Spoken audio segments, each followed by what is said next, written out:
Hello students, welcome back to my channel. I doctor Anju Rai. आज हम शुरू करने जा रहे हैं जन्म मरण सांख्यिकी यानी विटल स्टैटिस्टिक्स का सबसे महत्वपूर्ण लेक्चर है। अगर आपका लक्ष्य यूपी टीजीटी एग्ज़ाम क्लियर करना है तो यह वीडियो आपके लिए मोस्ट इम्पॉर्टेंट है। इसकी एक क्लास मैं एक लेक्चर में ऑलरेडी डिस्कस कर चुकी हूँ, जिसमें मैं एग्ज़ाम ओरिएंटेड फॉर्मूला और बेसिक कॉन्सेप्ट डिस्कस किया था।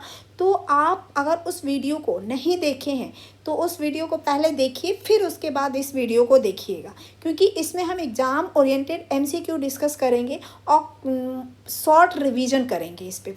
तो देखिए, इंट्रोडक्शन पार्ट क्या है।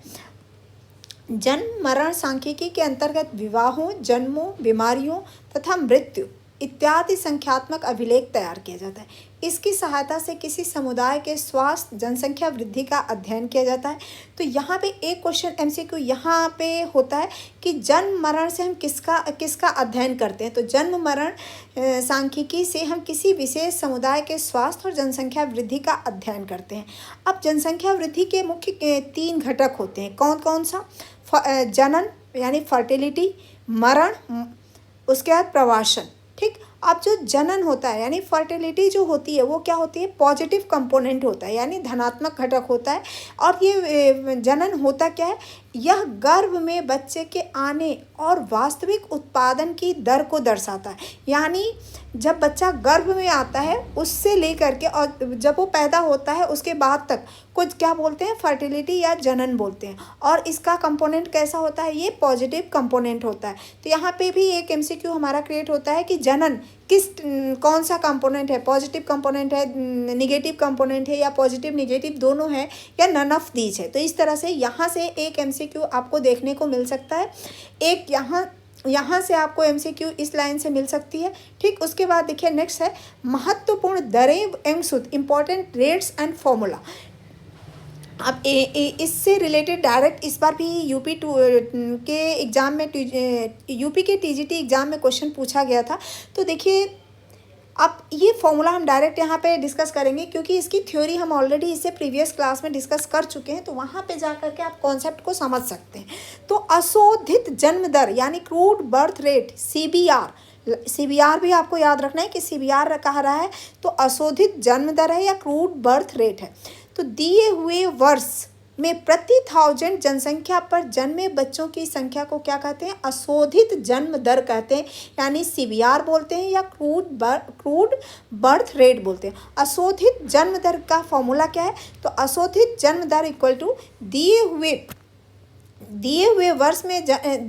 वर्ष में जन्मे बच्चों की संख्या अपान उस वर्ष की संपूर्ण जनसंख्या मल्टीप्लाई बाई 1000। यानी अशोधित जन्म दर मतलब आप 1 साल के अंदर जितने बच्चे जन्म लिए हैं उन बच्चों की संख्या को उस वर्ष की पूरी पॉपुलेशन से, उस करंट ईयर की पूरी पॉपुलेशन से अगर हम डिवाइड करके 1000 से मल्टीप्लाई करते हैं तो हमें क्या मिलता है? अशोधित जन्म दर मिलता है। शायद आपको ये फॉर्मूला बहुत अच्छे से समझ में आ गया होगा और होप आप एग्ज़ाम में इसको बिल्कुल अच्छे से कर लेंगे। मोस्ट इम्पॉर्टेंट ये फॉर्मूला है आपका। उसके बाद नेक्स्ट आता है अशोधित मृत्यु दर यानी crude death rate. Crude death rate क्या होता है? तो दिए हुए वर्ष में प्रति 1000 की जनसंख्या पर हुई मृत्यु की संख्या को अशोधित मृत्यु दर कहते हैं, यानी सीडीआर, क्रूड डेथ रेट। तो सीडीआर भी आपको याद रखना है। तो अशोधित मृत्यु दर यानी सीडीआर इक्वल टू क्या होता है? दिए हुए वर्ष में हुई मृत्युओं की संख्या, यानी एक पर्टिकुलर वर्ष में हुए मृत्युओं की संख्या को अगर उस वर्ष की टोटल पॉपुलेशन से हम डिवाइड कर दें और उसके बाद जो रिजल्ट आता है उसको 1000 से मल्टीप्लाई कर दें तो हमें क्या मिलता है? हमें अशोधित मृत्यु दर मिलता है। ये भी मोस्ट इम्पॉर्टेंट फॉर्मूला है। ठीक। इसके बाद नेक्स्ट फॉर्मूला पे हम आते हैं विशिष्ट मृत्यु दर यानी स्पेसिफिक डेथ रेट। तो स्पेसिफिक डेथ रेट क्या होते हैं? किसी विशेष समुदाय, आयु वर्ग जैसे शिशु कल्याण के लिए 1 वर्ष से कम या वर्ग मृत्युओं का अध्ययन करने के लिए यह दर दिलाते हैं। यानी किसी पर्टिकुलर आयु के वर्ग के लिए, जैसे हमने कह दिया 5 से 10 वर्ष के बच्चों का हमें फाइंड आउट करना है, तो ये पर्टिकुलर है, या 75 से 80 वर्ष के बीच के लोगों का हमें फाइंड आउट करना है विशिष्ट मृत्यु दर। तो ये यहाँ पे ये डिफाइन है कि इस एज ग्रुप के बच्चों के लिए या इस एज ग्रुप के लोगों का हमें SDR फाइंड आउट करना है, यानी स्पेसिफिक डेथ रेट हमें फाइंड आउट करना है। तो व्यस्त विशिष्ट मृत्यु दर क्या होता है? Specific death rate equal to दिए हुए वर्ष में इस व्यस्त वर्ग की हुई मृत्युओं की संख्या, यानी एक वर्ष में कोई एक पर्टिकुलर वर्ष लेते हैं, ईयर लेते हैं, और उस पर्टिकुलर ईयर में किसी विशिष्ट एज ग्रुप के लोगों की जो डेथ हुई है उस नंबर को उस वर्ष के उसी आयु वर्ग की जनसंख्या से डिवाइड करते हैं करके, और फिर उसको 1000 से हम मल्टीप्लाई कर देते हैं, तो हमें क्या मिलता है? SDR मिलता है, स्पेसिफिक डेथ रेट मिलता है, यानी विशिष्ट मृत्यु दर मिलता है। यानी इस एग्जाम्पल के लिए हम लेते हैं कि जैसे सपोज करिए हमारे कंट्री में 2025 में 250 लोग क्या हुए की डेथ हुई, किस एज ग्रुप की? 35 से 40 के बीच के लोगों की 250 लोगों की डेथ हुई है।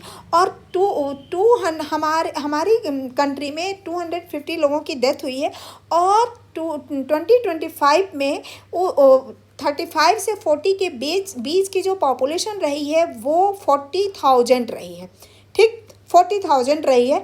तो अब हम क्या करेंगे कि 250 को 40,000 से डिवाइड करके और 1000 से मल्टीप्लाई कर देंगे, तो ये जो हमें मिलेगा, ये क्या मिलेगा? SDR मिलेगा, ठीक। तो इस तरह से इसके हम मैथ्स का कैलकुलेशन करेंगे। इसके बाद नेक्स्ट है शिशु मृत्यु दर, इन्फेंट मोर्टेलिटी रेट, IMR। तो आपको IMR याद रखना है कि इन्फेंट मोर्टेलिटी रेट क्या है। तो एक वर्ष में जीवित पैदा हुए 100 शिशुओं पर उसी वर्ष 1 साल से कम आयु के मरने वाले शिशुओं की संख्या, यानी एक शिशु मृत्यु दर को निकालने के लिए हम कौन सा फॉर्मूला यूज करेंगे? दिए हुए वर्ष में 1 साल से कम आयु के शिशुओं की मृत्यु की संख्या को अगर उस वर्ष में जितने बच्चे जीवित पैदा हुए हैं उन बच्चों की संख्या से अगर हम डिवाइड करते हैं और फिर उसको 1000 से मल्टीप्लाई करते हैं, तो हमें क्या मिलता है? मृत्यु शिशु दर मिलता है, IMR मिलता है। यहाँ पे हम एग्जांपल लेते हैं कि हमारा 2022 में 500 बच्चों की 5000 बच्चे क्या हुए हैं? पैदा हुए हैं, की बर्थ हुई है, ठीक, ये जिंदा है, और उसमें से 350 की क्या हो गई है? उसी वर्ष में 2022 में इनकी डेथ हो गई है, ठीक। तो अब यहाँ पे अगर हम IMR फाइंड आउट करेंगे, IMR, तो ये क्या हो जाएगा? 350 यहाँ पे करते हैं 350 अपॉन 5000 मल्टीप्लाई बाई 1000, तो ये कैंसिल हो जाएगा, ये आ जाएगा 70, ठीक। तो 70 पर 1000 इनका आ जाएगा। फिर उसके बाद नेक्स्ट हमारा आता है मानकीकृत मृत्यु दर, यानी स्टैंडर्डाइज्ड डेथ रेट। तो अशोधित मृत्यु दर की उपयोगिता सीमित है क्योंकि यह पूरी जनसंख्या पर आधारित होता है। 2 शहरों समुदायों की वास्तविक तुलना के लिए मानकीकृत मृत्यु दर का प्रयोग करते हैं। अब यहाँ पे एक MCQ और जनरेट होता है। देखिए क्या होता है कि अशोधित मृत्यु दर किस पे डिपेंड करता है? तो मानकीकृत मृत्यु दर, अशोधित मृत्यु दर की जो होता है इसका हम और यूज कहाँ करते हैं? तो 2 शहरों या 2 समुदायों की वास्तविक तुलना के लिए हम मानकीकृत मृत्यु दर का उपयोग करते हैं। मानकीकृत मृत्यु दर का फॉर्मूला क्या होता है? SX into DX upon summation of SX। SX क्या है? वर्ग x की मानकीकृत जनसंख्या, और dx क्या है? वर्ग की विशिष्ट मृत्यु दर, ठीक। इसके बाद नेक्स्ट हम आते हैं TGT के लिए इंपॉर्टेंट कुछ हमने MCQ यहाँ देखा है। तो देखिए ये न्यूमेरिकल क्वेश्चन है कि अशोधित मृत्यु दर पर गणना है। एक वर्ष में नगर की जनसंख्या क्या है? 50,000 है। उस वर्ष नगर में 300 व्यक्तियों की क्या हुई है? मृत्यु हुई है। तो उस नगर की अशोधित मृत्यु दर क्या है? तो कुल जनसंख्या क्या है? 50,000, मृत्युओं की संख्या कितनी है? 300। तो अशोधित मृत्यु दर का फॉर्मूला क्या होता है? मृत्युओं की संख्या अपॉन कुल जनसंख्या, यानी उस और मल्टीप्लाई बाई 1000। तो 300 डिवाइडेड बाई 50,000 मल्टीप्लाई बाई 1000। तो ये सिंप्लीफाई करेंगे तो 6 प्रति 1000 हमारा उत्तर आ जाएगा। उसके बाद देखिए, दो नगरों की संयुक्त अशोधित मृत्यु दर। इस क्वेश्चन को मैं ऑलरेडी प्रीवियस लेक्चर में कर चुकी हूँ, दोबारा से मैं एक्सप्लेन कर देती हूँ। दो नगरों की जनसंख्या 8,76,940 एंड 6,90,272 है। अशोधित मृत्यु दरें प्रति 100 1.43 एंड 1.82 है। संयोजित रूप से दोनों नगरों की अशोधित मृत्यु दर ज्ञात कीजिए। तो पहले नगरों की मृत्यु संख्या 1.43 मल्टीप्लाई बाई 100 इंटू 8.7 ये आ जाएगा। फिर दूसरे की मृत्यु संख्या निकालेंगे, फिर दोनों नगरों की कुल जनसंख्या निकालेंगे, फिर दोनों नगरों की कुल मृत्यु संख्या निकालेंगे। उसके बाद अशोधित मृत्यु दर यानी मृत्युओं की संख्या डिवाइडेड बाई कुल जनसंख्या और मल्टीप्लाई बाई 100। यहाँ हम 100 इसलिए कर रहे हैं क्योंकि हमें प्रति सैकड़ा निकालना है, ठीक। अगर प्रति 1000 निकालना होता तो हर 1000 से करते हैं, ठीक। उसके बाद देखिए, इस यहाँ पे कुछ MCQ हमने डाला हुआ है जो हमारे TGT एग्जाम के लिए बहुत इंपॉर्टेंट है। जनसंख्या वृद्धिकरण का ऋणात्मक घटक कौन सा है? तो ऋणात्मक कौन सा होता है? जनन है, मरण है, अप्रवासन है, इनमें से कोई नहीं। तो जो मरण होता है वो क्या होता है? निगेटिव होता है, ठीक। शिशु मृत्यु दर ज्ञात करने के लिए किस आयु वर्ग के बच्चों की मृत्युओं की संख्या को गिना जाता है? 5 साल से कम, 3 साल से कम, 1 साल से कम, जन्म के 1 महीने के भीतर। तो क्या होता है? इसका आंसर क्या होता है? 1 साल के भीतर, 1 साल से कम को हम लेते हैं, ठीक। तो इसका C आंसर राइट हो जाएगा।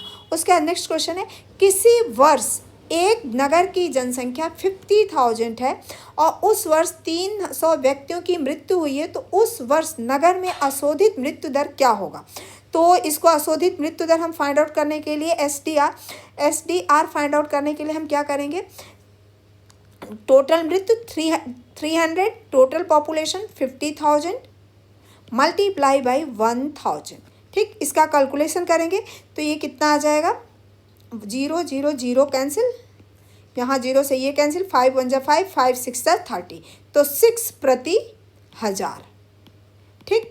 अब देखिए 6 प्रति 1000, C ऑप्शन इसका राइट है। दूसरा एक ट्रिक यहाँ पे देखिए, जो संभावित अशोधित मृत्यु दर होता है वो प्रति व्यक्ति तो हम फाइंड आउट नहीं करते हैं, परसेंटेज में भी नहीं फाइंड आउट करते हैं, प्रति लाख में भी नहीं फाइंड आउट करते हैं, किस में करते हैं? प्रति 1000 में।